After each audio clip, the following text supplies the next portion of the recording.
A humble man returned a woman's purse, unaware that she was a millionaire and owner of everything. The morning was gray and cold when Daniel Carter pulled his worn jacket tighter around his shoulders and began his usual walk to work. If you believe in kindness, second chances, and the power of small moments to change lives, please like, comment, share, and subscribe to Kind Soul Stories.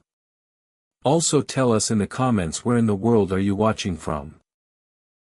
Daniel was a janitor at Maplewood Shopping Complex, a sprawling building filled with luxury stores, restaurants, and offices that hummed with the energy of wealthy people living wealthy lives. He had worked there for 11 years, always arriving early, always leaving late, always doing his job with quiet dignity, even though most people walked past him without a second glance. He earned just enough to pay rent for a small apartment and send a little money each month to his elderly mother in the countryside. Life was not glamorous for Daniel, but he had never once complained because his mother had raised him with one golden rule. Your character is the only thing that truly belongs to you. He carried that lesson every single day like a torch inside his chest. That particular Tuesday morning, as he was sweeping the marble corridor near the main entrance of the complex, something caught his eye near one of the polished benches. A sleek black leather purse sat alone, slightly open, as if it had been set down in a hurry and forgotten. Daniel looked around, hoping to spot someone rushing back for it. But the corridor was almost empty at that early hour. He picked it up carefully, the way you pick up something fragile, and looked inside just enough to find identification. What he saw made his breath catch. There were stacks of crisp $100 bills neatly bundled together. A passport, several platinum credit cards, a thick envelope sealed with a wax crest, and a business card that read Eleanor Voss, Chief Executive Officer, Voss Holdings International. His heart beat faster. He had heard that name before. Everyone in the city had. Eleanor Voss was one of the wealthiest women in the country, a self-made billionaire who had built her empire from nothing. And she was, as many whispered, the silent owner of the very complex where Daniel worked. He zipped the purse shut immediately. He did not count the money. He did not take a single bill. He did not even hesitate for one moment. He walked straight to the security desk, explained what he found, and handed it over, asking them to contact the owner. The head of security, a stiff man named Gerald, who had never been particularly kind to Daniel, looked at him with obvious suspicion. "You found this and you're just handing it in?" Gerald asked, eyebrows raised. Daniel looked at him calmly and said, "It doesn't belong to me."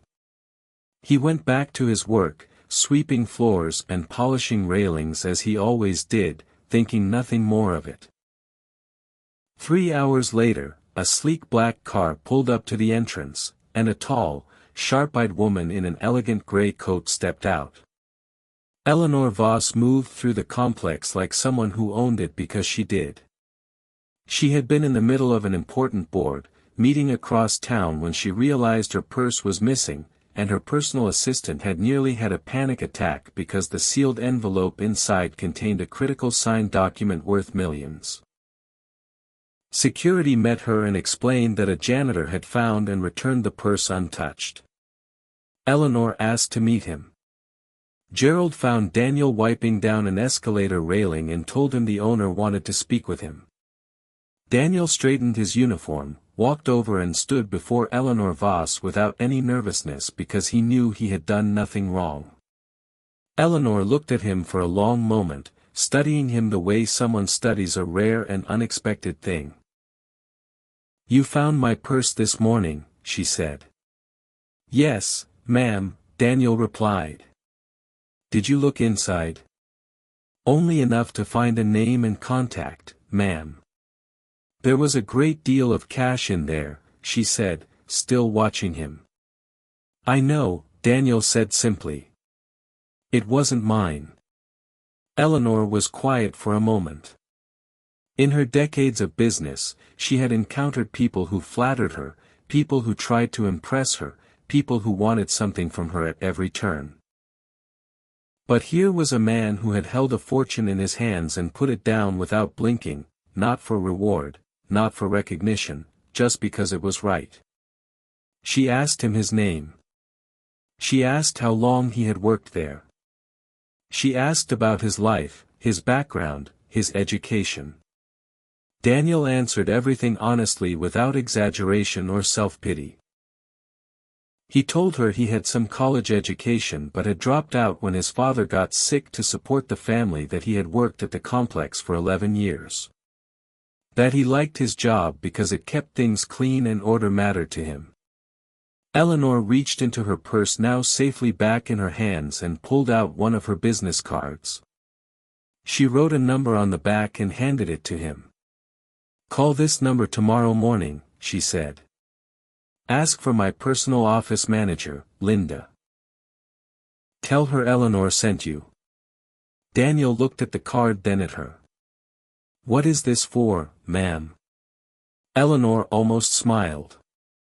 "Consider it the beginning of something better." She walked away and left him standing there, card in hand, confused, but calm. He almost did not call. He almost convinced himself it was some misunderstanding. Or perhaps a polite gesture that meant nothing. But his mother's voice rang in his head. "When God opens a door, walk through it with your back straight," he called. The next morning, Linda answered and said she had been expecting him. Within the week, Daniel was called in for a formal meeting at the headquarters of Voss Holdings. Eleanor had spoken with her human resources team and her operations director. She needed an honest, dependable man to oversee the facilities management division across all her properties, a senior role with a real salary, benefits, and a future. She offered Daniel the position. He sat across from her in that glass office, and asked why she trusted him with something so significant. Eleanor leaned forward and said something he would never forget. "I test the character of the people I hire every single day," she said quietly. "Most people don't even know they are being tested. You were never trying to pass. You were just being yourself. That is the rarest thing I have ever found." Daniel accepted the position with steady hands and a full heart. He called his mother that evening, and for the first time in years, he heard her laugh with relief. He moved her into a better home. He hired someone to care for her. He went to work every day, not sweeping floors, but building systems, managing teams, ensuring that every property under Eleanor's name ran with the same quiet dignity he had always brought to his own small corner of the world. People often ask what the secret is to a better life, as if it is hidden in some complicated strategy.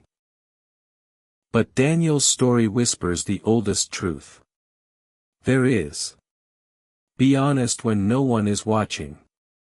Be kind when there is nothing to gain. Do the right thing even when it costs you nothing and even when it costs you everything.